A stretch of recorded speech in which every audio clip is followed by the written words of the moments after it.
Imagine you're a mayor in northern Cebu the night after a 6.9 magnitude earthquake. Roads are cut, people are in evacuating centers, a new typhoon is approaching, and everyone asks, what should the government do first, and why? Hi, I'm Girlie Ramirez, and in the next minutes of this discussion, I'll apply four major I'll apply four major ethical theories to a real crisis we face in the Philippines.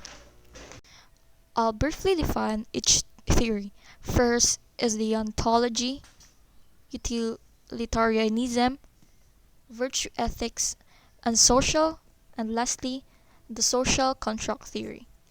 Then apply each to actual Philippine events: the 2025 Cebu earthquake and aftershocks, natural disaster funding decisions, leadership conduct in crisis, and debates around public trust such as the Maharlika Investment Fund. I'll end with a short reflection on ethical leadership. Deontology is duty-based ethics. It focuses on moral rules and duties rather than consequences. Kant's idea of the categorical imperative asks, could action be willed as the universal law? Are we treating people as ends, not merely means? In a deontological view, public officials have a moral duty to be transparent with disaster funds and truthful to citizens. Not, not like this. Even when disclosing full details could create political discomfort. For example, after the 2025 Cebu earthquake and subsequent aftershocks, millions were affected and mobilizing resources required trust between government and communities. Officials must follow transparency laws and proper accounting as a duty. That duty doesn't depend on whether disclosure conveniently increases or decreases public calm. It required by principle. It required truthfulness, transparency, and accountability. Act only according to that maxim which you can at the same time will that it should become a universal law. The ontology tells us what officials owe citizens as a matter of principle. Now let's look at a view that cares mainly about outcomes. The utilitarianism. Utilitarianism judges actions by their consequences. An action is right if it produces the greatest overall happiness or welfare for the greatest number of people. And disaster response in utilitarianism, like this, utilitarian reasoning supports prioritizing actions that save the most lives and reducing the most harm.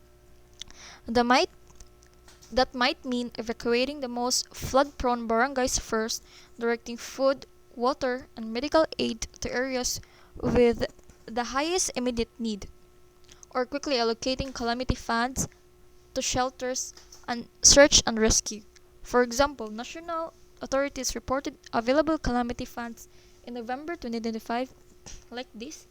Here, utilitarian calculus would urge using those funds where they reduced the most suffering fast.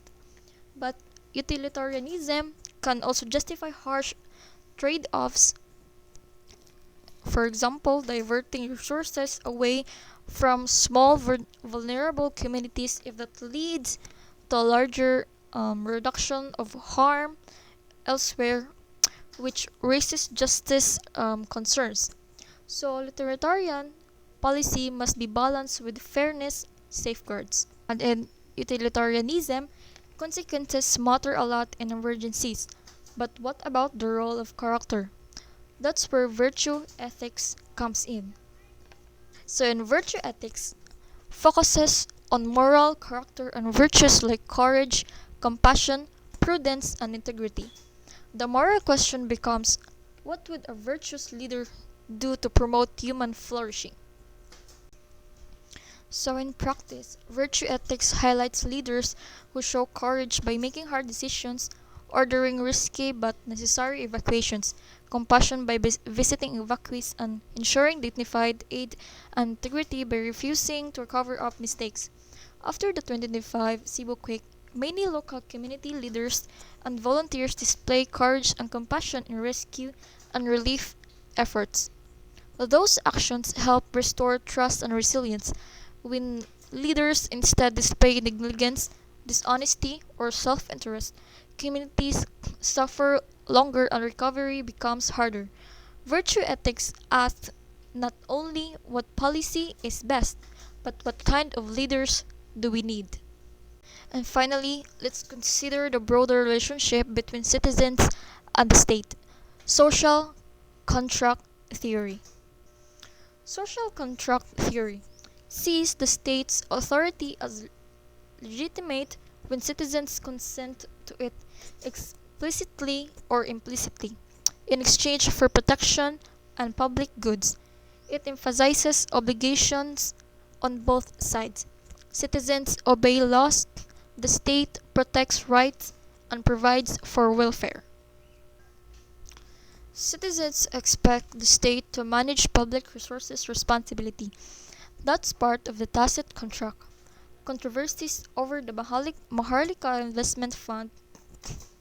This this is the fund, and reports or debates around investments raise questions about whether the state is fulfilling its part to protect citizens' financial security and to be accountable.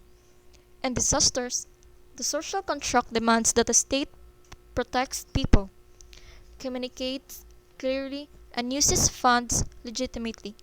When that contract is broken by corruption, secrecy, or mismanagement, citizens are justified in demanding accountability or reforms. And last but not least, the conclusion and reflection. A summary. Deontology stresses duties like transparency. Utilitarianism stresses consequences, saving the most lives. Virtue ethics stresses the character of leaders. And social contract theory reminds us of the mutual obligations that legitimize authority. Together, these frameworks give a fuller toolkit for ethical leadership in crisis. If leaders honor duties, aim to reduce harm, act with virtue, and respect the social contract, responses will be both effective and just. And that's all.